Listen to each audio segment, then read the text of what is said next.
자, 오늘은 교과서 48페이지 해안 지리 여행 할게요. 해안 지리 여행은 해안의 침식 경관과 퇴적 경관을 즐기는 여행인데 해안은 크게 침식 해안과 퇴적 해안으로 구분을 할 수가 있다.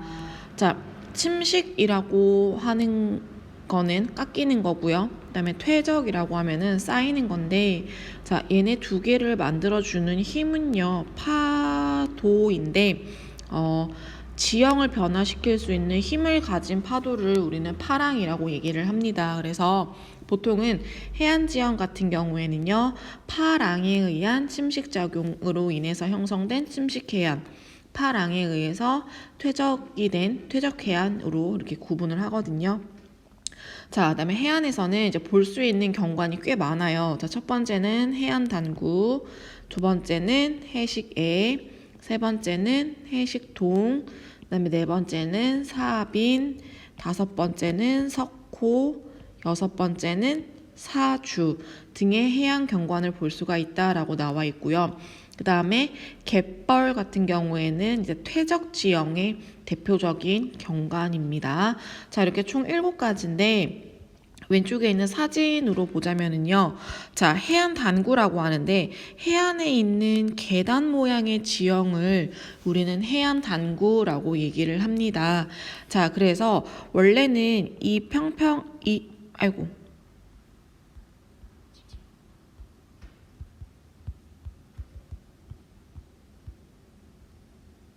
왜 안 없어질까? 자, 원래는 이렇게 평평했던 이 면이요. 원래는 이렇게 바다에 있었었는데 얘가 자, 융기했기 때문에 계단 모양의 이렇게 하나의 단의 모양에 생겨난 것입니다. 해안 단구라고 하는 것은 지반이 융기에서 형성이 된 것이고요. 자, 해식애라고 하면은 이 애라는 글자는요, 절벽이에요. 그래서 이 표면을 우리는 절벽이라고 얘기를 하고요. 자, 씨아치라고 얘기를 하는데 이렇게 아치 모양으로 구멍이 뻥 뚫려 있죠. 이런 거를 우리는 씨아치라고 얘기를 합니다. 자, 그래서 해식애와 씨아치는요. 오른쪽에 설명에 있듯이 얘네들은 파랑의 침식작용으로 형성이 된 거래요. 사진을 한번 볼게요. 자, 해안 지형에서 자, 여기 있는 거. 자, 얘를 한번 볼게요. 그럼 이제 여기서 어디가 씨앗인지 여러분들이 한번 찾아보자면, 자, 요게 씨앗치가 되는 거고요. 자, 이 절벽이죠. 이 절벽은 우리가 뭐라고 하냐면 해식애라고 얘기를 합니다. 자, 이 평평한 면을 우리는 뭐라고 얘기하냐면 바다에 있는 계단 모양의 지형이다라고 해서 해안 단구라고 얘기를 한다라고 얘기했습니다. 자, 단구는 어떻게 형성이 된 것이냐? 파랑의 침식이나 퇴적이 아닌 자, 융기로 인해서 형성이 된 것이다. 솟아오른 거를 얘기하는 겁니다. 자, 이 사진에서 얘는요, 시스텍이라고 얘기를 해요. 시스텍. 그래서 원래는 이 시스텍도요, 자, 이렇게 붙어 있었던 거예요. 씨앗이랑 붙어 있었는데 이 부분이 다 침식이 된 거고, 자, 이 씨앗도 마찬가지죠. 지금 남아 있는 부분이 이거밖에 없어요. 그래서 얘도 언젠가는 시간이 지나면 시스텍처럼 하나의 기둥으로 남아질 것이다 라고 학자들은 추측을 하고 있습니다. 자, 그 다음에 다시 교과서 돌아와서 자, 해식동이라고 얘기를 하는데 말 그대로 해식동은요, 동굴이에요. 여기 보시면은 이러한 모양들의 동굴을 우리는 해식동이라고 얘기를 하고요. 자, 여기 이 사진도 한번 보시면은 오른쪽에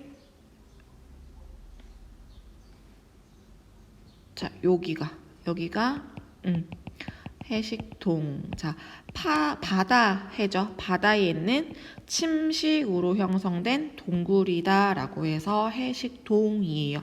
이 사진은 제주도에 있는 화산 지형이긴 한데 어쨌든 바다에 있는 동굴이에요. 자, 그 다음에 다시 돌아와서 석호, 그 다음에 사주라고 하는데, 자, 이거는 우리나라 동해안의 지도를 한번 볼게요. 강릉을 한번 가봅시다.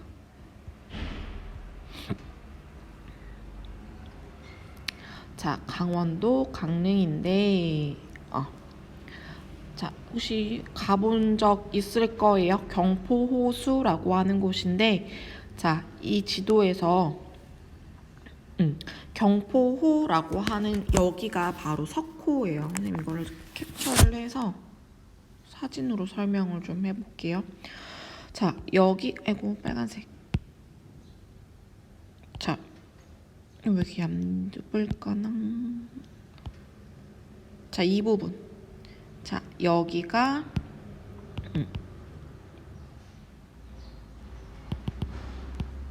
여기가 석호인데, 자, 원래는 바다였었어요. 얘는 과거에는 바다였었으나 지금은 호수가 된 건데요. 자, 이 부분, 이 경포도립공원이라고 붙어있는 이 부분이 바로 사주예요. 책에 나와 있었던. 자, 사는 모래입니다. 모래로 만들어진 띠라는 뜻인데, 모래띠라는 뜻이에요. 주가.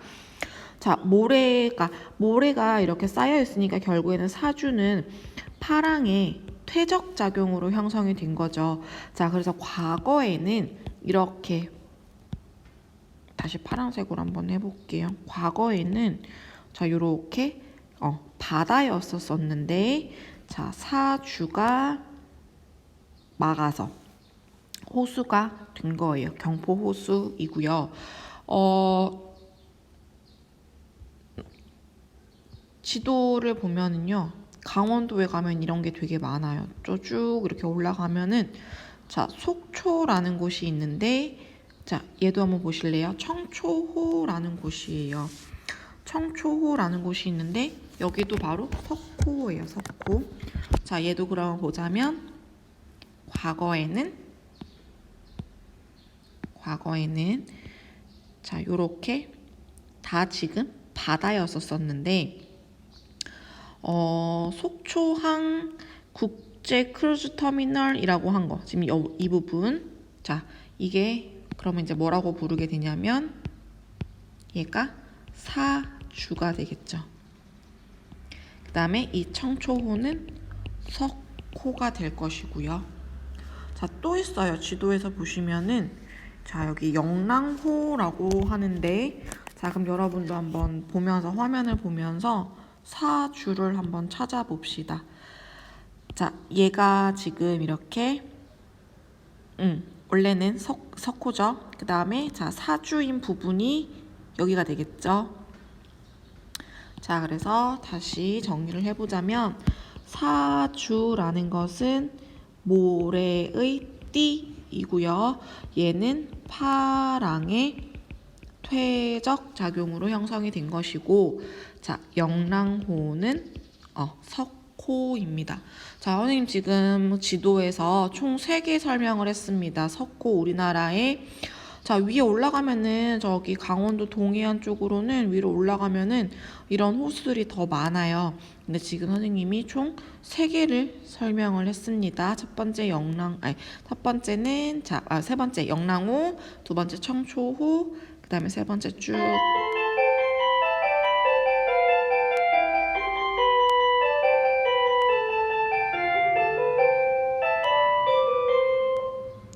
내려와서 강릉에 있는 경포호까지. 자, 그래서 이 3개는요, 지금, 자, 이러한 석호 같은 경우에는요, 뭘로 이용이 되냐면은 관광지로 이용이 되고요.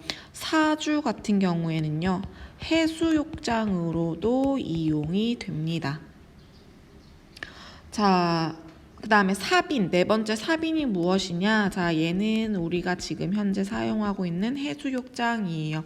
자, 지금 여기 왼쪽에 있는 사진 보시면은 사람들이 발을 디디고 있는 이 땅 있죠. 자갈해안이라고 하는데, 뭐 자갈이든 모래든, 자, 그걸 우리는 사빈이라고 얘기를 하고요. 갯벌은 여러분들 다 아시죠? 바다에 있는. 자, 우리나라 서해안 갯벌은 북해 연안, 캐나다 동부 해안, 그다음 미국 동부 해안 등과 함께 세계적으로 유명하대요. 자, 사진은 이탈리아 지중해에 접한 아말피 해안인데, 자, 사진 속에 나타난 침식 해안과 퇴적 해안에서 볼 수 있는 각 경관의 특징은 무엇인가 라고 했고요. 자, 해안 지리 여행을 한번 계획을 세워 볼 건데요. 자, 다음 페이지 우선은 넘어가서 자, 뭐 순백의 해안 절벽에서 세븐 시스터스라고 되어 있는데 이거는 그냥 한번 읽어보시고요. 자, 세계 3대 미항이래요. 오스트레일리아의 시드니는 이탈리아의 나폴리, 브라질의 리우데자네이루와 함께 세계 3대 미항이라고 불리는데 이들 3곳이 왜 세계 미항으로 불리는지 각 해안의 관광적인 매력을 말하고 주변의 지리 여행지를 조사해보자 라고 했어요. 자, 우리나라도 해안 경관은 삼면이 바다로 둘러싸여 있기 때문에 아름다운 곳이 되게 많습니다. 자, 그래서 오늘 이 해안 지리 여행은요, 우리나라 해안 관광지를 한 곳을 선정을 할 것입니다. 그렇게 해서 포트폴리오 작성하는 것으로 할 거고요. 자, 그래서 과제 1번은 우리나라 해안 관광지 어디로 할 것인지를 쓰시면 되고요. 두 번째는 선생님이 과제방에 퀴즈 올려놓을게요. 과제방에 퀴즈 올려놓을 테니까 거기에 대한 답변을 하시면 되겠습니다. 오늘은 여기까지 할게요.